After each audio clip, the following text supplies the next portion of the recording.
We are living in an awesome era of sports. I mean, across the board, track and field, Major League Baseball, cross country, swimming, NBA, NFL, college football. We have gotten to witness and been a part of some of the greatest sports performances in the history of the game. Like, we are living in that era now. And yes, our grandparents may say, that they lived in the times when it was real sports, real football with leather helmets and wicker baskets with James Naismith on a gravel court. But damn, the greatest college football coach of all time, one of the best dynasties that we've ever seen in sports, the New England Patriots, it's all coming to an end. It's all coming to an end. We got a lot to talk about, not a lot of time to do it. I know what it is, baby. Let's get it. Okay, let's get it. Bitch, let's get it. Woo! Welcome back for another episode of Hot Takes and Trending Topics, hosted by yours truly, Ray G. You can find me on X at RayGQ. And if you want more from me, my gang, my team, my squad, DestinationDebbie.com is the place to be. But yes, Bill Belichick, the hoodie, said he's calling it quits in New England. Mike Vrabel pushed out of Tennessee. Pete Carroll gone from the Pacific Northwest. We got to talk about some players that declared for the 2024 NFL draft class. I appreciate everybody being in the building. I'm sorry for the no-show yesterday. I'm trying to figure out a flow for this, and I think the appropriate way to do it is on Tuesdays, on Thursdays, maybe something on the weekend. But Hot Take Tuesdays, Trending Topic Thursdays, that's what we're going to do. So stay tapped in, stay locked into everything that we're doing. But let's start this thing out talking collegiate ball. I want to talk about a couple of players who have finally declared or at least announced their intentions on what they want to do for the 2024 season. And we'll start with the one that everybody's kind of been waiting for. I mean, I really do hope you didn't think that Marvin Harrison Jr., the number one overall prospect in the 2024 NFL draft class, I hope you didn't think he was coming back. Like, come on, man. Marv wasn't coming back. I hope you did not believe that. I hope you were not panicked. Marvin Harrison Jr. has declared for the 24 NFL draft class. And it's interesting because the Chicago Bears also made a decision that could impact where Marv plays in 2024. The Bears have decided to keep head coach Matt Eberflus and instead fire offensive coordinator Luke Getsy. Now, a lot of people, especially in the fantasy football space, were sick and tired of Luke Getsy and that offense and not getting Fields in position to be successful. So I want to ask you, what do you all think Chicago Bears is going to do? Now, we are going to talk about Fields ad nauseum because we have to. He's one of the best young quarterbacks in the NFL, talent-wise. We've seen him be a monster for us in fantasy football, but we've also seen the inconsistencies. We also know that this is a 24 class with two dope quarterbacks, 3, 4 potentially at the top of the draft that could be options for Chicago at the top of the board. But when I sit back and I look at this decision, okay, they're bringing back Eberflus, getting rid of the OC. This at least feels like today they're going to roll with Fields next year. We've been back and forth, flip-flopping. They should, they shouldn't. Doesn't matter what I think. Doesn't matter what you think. All that matters is what Ryan Poles, Chicago Bears organization wants to do. Now, this does not, by any stretch of the imagination, mean that they are 100% staying locked into Fields. Maybe they want a new OC with their new quarterback. Or maybe, just maybe, and I did the mock right here, this mock draft right here. Washington Commanders are doing everything and saying everything in their power. Hiring Rick Spielman. He's the one who had his hands in drafting a bunch of different quarterbacks. Spielman was on a show, his podcast the other day, said he would take Caleb Williams over everybody in the past couple of classes. I'm talking Trevor Lawrence, Kyler Murray, said it's not even close. Went all the way back to 2012 between Andrew Luck and Caleb Williams, and he said it's a toss-up. That's what Rick Spielman said, not me. Don't shoot the messenger. So if that's the guy that's in charge of picking the next head coach of the Washington Commanders, it just feels like Caleb Williams from the D.C. area, Chocolate City, needing a new quarterback, face of the franchise, Joe Harris doing things different. It does feel like you could see the Bears. Hell, what if they just take Marv at 1, and that leaves the Commanders there at 2 to take Caleb Williams, or one spot difference, Commanders trade up to 1. The Bears, there was a report yesterday that the Bears, if they move back one spot, could potentially get the number 2 overall pick. I think a early second-round pick 36 or whatever it is from them, the pick that they traded for Montez Sweat, get that back, and like a 4th rounder. You're insane, Bears fans. I understand you want to take the quarterback at the top, but business sense wise, man, you get that type of capital. And if you truly believe in Justin Fields, you pair Marv up with DJ Moore, you can have a lethal combination. But for me today, where I sit, and you may see this completely different, it seems like they're going to keep him. Seems like this is signifying new OC change. Let's get somebody in that can work with this young man, somebody in that Ryan Poles and company and the collective can agree upon. Use that capital, upgrade your receiver position, upgrade offensive, defensive line. We'll see how it plays out, but ultimately, Marv is in the class. Let me know what y'all think the firing of offensive coordinator Luke Getsy means for the Bears and for Justin Fields. We got another announcement out of the college football world because Texas quarterback Quinn Ewers, who lost in the college football playoffs against Washington, there's a lot of speculation on him going to the NFL and returning for another season. Quinn said, I'm coming back. I'm going to the SEC. I'm taking my talents, taking this squad. Me and Sark, we're going to run it up in the SEC in 2024. And I think this is a great move. Like Quinn Ewers, he has definitely developed, changed everything. His body, his hair, his play has gotten better over the past year. And I do think that right now with Quinn declaring or deciding to come back for another season, this puts him in the driver's seat to be the number one overall pick and the first quarterback off the board in a 2025 class that is still a little bit trying to figure that out right now. You got a couple of cats that came back, Jackson Dark, Shadur Sanders. But for my money, Quinn Ewers should be viewed as the QB1. Great move for Quinn. This is good for the Texas Longhorns nation. Good for that program. Good for Sark. Good for Quinn Ewers. Another report. Player said he's coming back in 2024. Now we're going to pivot to the NFL and talk about one Kansas City Chiefs, Travis Kelce. Kelce said he intends to play football in 2024. Now, this was something I've been talking about. He and his brother, Jason Kelce, has said on multiple occasions this would be his last season of competition. We'll see how that holds up after this disappointing year from the Philadelphia Eagles. But, man, they've got so many things going on right now. Positive momentum with their podcast.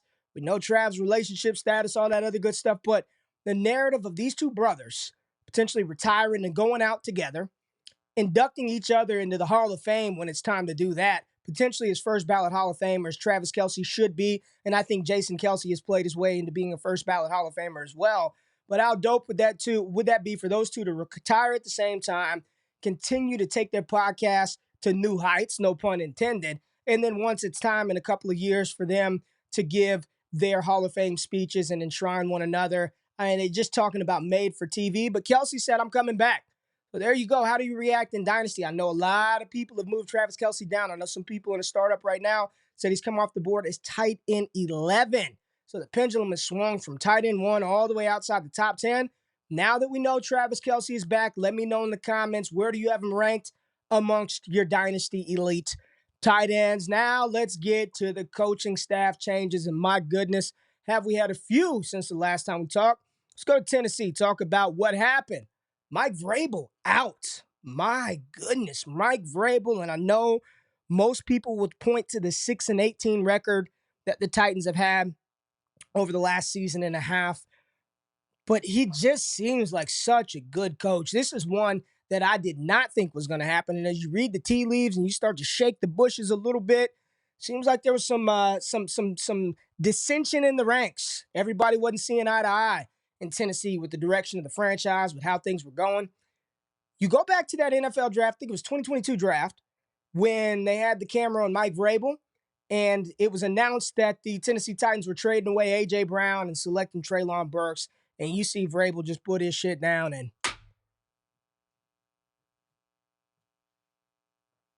dude, walk off the screen. Just done. I mean, at that moment, as a Treylon Burks truther at the time, I was like, oh, man, it does not look like this coach is happy that you sent away an all-pro receiver on a team that was supposed to be competing, a team that was just a game away, I believe, from the AFC title game, and you trade our best player away and you want me to draft this rookie out of Arkansas to replace him. It just seemed every step of the way from that moment, it has just been clash after clash after clash. So now what? Vrabel's gone. I think Vrabel's one of the better coaches in the NFL. When I was working at the Draft Network, Justin Mello, shout out to Mello, who covers the Tennessee Titans, said prior to the season that Tennessee fans and the And the conversation around that team and around Mike Vrabel was if they were able to offer him a lifetime contract, we would sign up for that today. So to go from give him a lifetime contract, and I'm, using some descriptors here, right? If it went from that to being fired, what the hell was going on behind the scenes to where Vrabel, ownership, everybody said, we're done. And apparently the GM wasn't even aware of this. It was a strictly ownership decision with Mike Vrabel. So now you've got a young player coach that seemed to resonate with this squad, played hard, loved the way that Vrabel did it. Man, sign me up. Bring him to Dallas. Bring him to Dallas. We'll take Mike Vrabel down in Dallas. But there may be a spot that makes a little more sense for Vrabel, and we'll talk about that here in a minute. But Pete Carroll, Pacific Northwest. Let's talk about Pete Carroll. And I got a soft spot in my heart for Pete. I am a USC Trojans fan through and through. And Pete Carroll's ability to connect with players for as long as he has, it's what I appreciate about leadership just in life, whether it's football, whether you're a youth coach for your son or daughter's Pop Warner League team, or an employer. It's connecting with the people that work for you, connecting with the people that are around you. And it seems like Pete Carroll, every step of the way, like players have respected him, players have liked him. You see him out there taking his shirt off at the draft with DK Metcalf. It's little things like that to ingrain and ingratiate yourself with the players, especially when today's players are so much different than what they were in the past.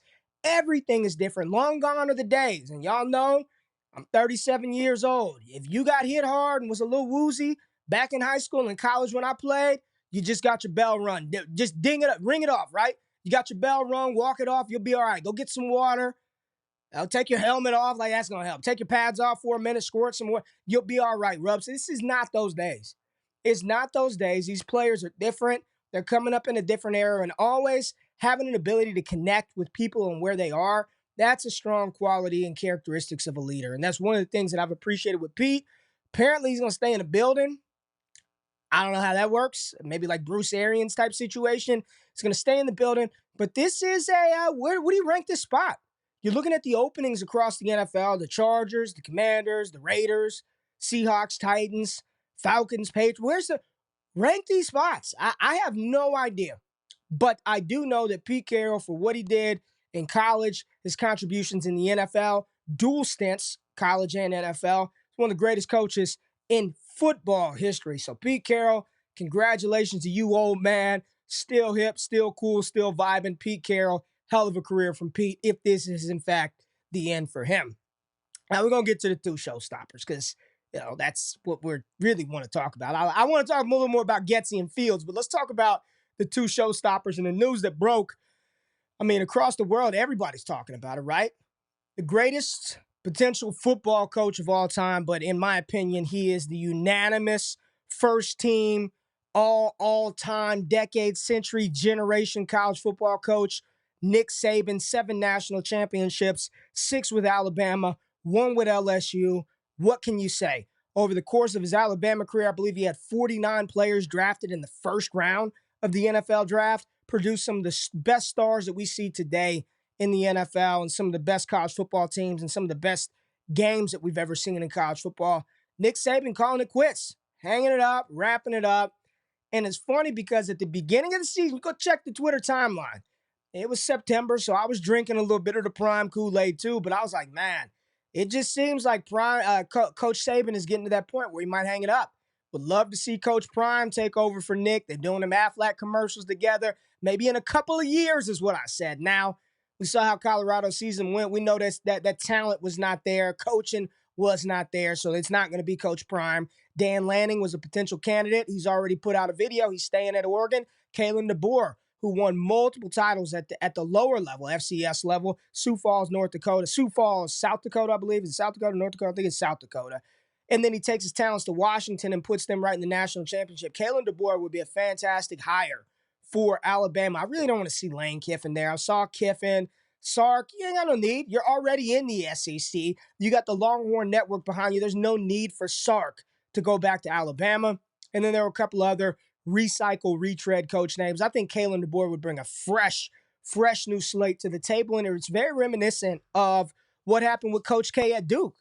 It's very reminiscent for me because Coach K said he still could coach. He still wanted to coach, But after a certain point in time, and I think Nick was there for however many years, it's time for a new voice in the building. So it's going to be very interesting to watch Alabama, see how they, sort of move forward in this new era without Nick Saban.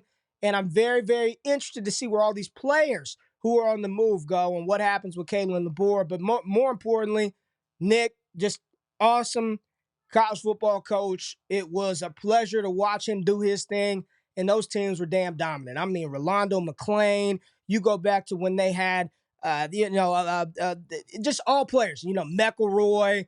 That era with those guys, Glenn Coffey out there running the ball. Man, it's been a fun transformation to see this team rebound and become the powerhouse in the blue blood that they've been for a long time. Congratulations, Coach Saban, and we'll see you soon at some point. Now for the hoodie. Bill Belichick. Bill Belichick, we knew it, sort of, kind of. He said he was still under contract, but we knew it was only a matter of time before he and the New England Patriots decided to go their separate ways. Yes, after 24 years, 1,000 Super Bowls, Tom Brady, and everybody else, Bill Belichick is gone. He is out of New England, and a new era in New England is about to start. It's about to be underway, and there's all kinds of speculation. We talked about Mike Vrabel, potentially that being a spot for him to go. There's been obvious connections with his playing time, connection with Robert Kraft. We'll see what happens in New England, but more importantly, I'm much interested in what happens with Bill Belichick because all intentions and rumors are he wants to continue to coach. So you look around, and right now I believe he's the odds-on favorite to be the next coach of the Atlanta Falcons. And the rumors and the reports are, if he is going to be a coach, he is going to bring familiar faces along for the ride with him. So could we see a reuniting of McDaniels, who was jettisoned in midseason from the Raiders, paired back up with Bill? I'll say this. I've been thinking about this. I know I've shat on Bill Belichick going to Atlanta. But if Bill cannot be GM and president and draft selector and just be coach, I'm for it. If he can just go to Atlanta and do those things, I'm for it because he's still a damn good coach. To have that team in the position that they were with Mac Jones a couple of years ago, I know they lost in the first round of playoffs, I believe, with the year of Mac Jones rookie year 21. To have that team where it was a great coaching job by him. Now, some bad decisions. I don't know why the hell you would hire Matt Patricia to be your offensive coordinator when he's a DC. That makes no sense whatsoever. I don't want a mechanic who changes oil on my truck, every couple of months working on the damn airplane that I got to fly across country. I don't want to do that. Why would you do that, Bill? Your ability to draft wide receivers has been poor. To draft anybody has been pretty poor. He's not done a good job, especially early, especially with the wide receiver position. But if all he has to do is the X's and O's, I think that could yield some positive results. Atlanta's got talent. And that NFC South division, it ain't like it's some powerhouses stacked from top to bottom. You got to get through Bryce Young, who that team. Understand the Carolina Panthers haven't even requested an interview yet with anybody. The Atlanta Falcons. Excuse me. Think of the Falcons. Maybe they were waiting on Belichick.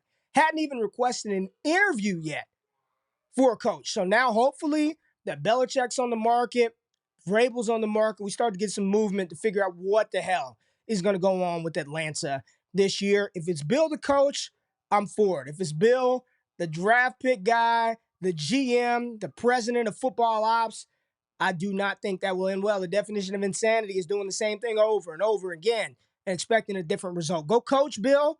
Take your age. Just go coach. Go coach. Coach ball. Let somebody else pick the damn players. And speaking of Nick Saban, really quick, picking the players, rumor I'm reading right now, you go to ESPN, and Steve A. Smith and Paul Feinbaum were talking about a phone call that they had with Nick Saban over the summer. Very interesting soundbite here. But Nick was not a fan of NIL at all. Paying the players, having to pay players, rubbed old Saban the wrong way. So I think there are quite a few coaches who aren't happy with how all that's going down, but it doesn't look like it's changing anymore. So what I want to know from you, of these landing spots for the head coaching positions, where do y'all want to see these coaches land for us, for fantasy football purposes?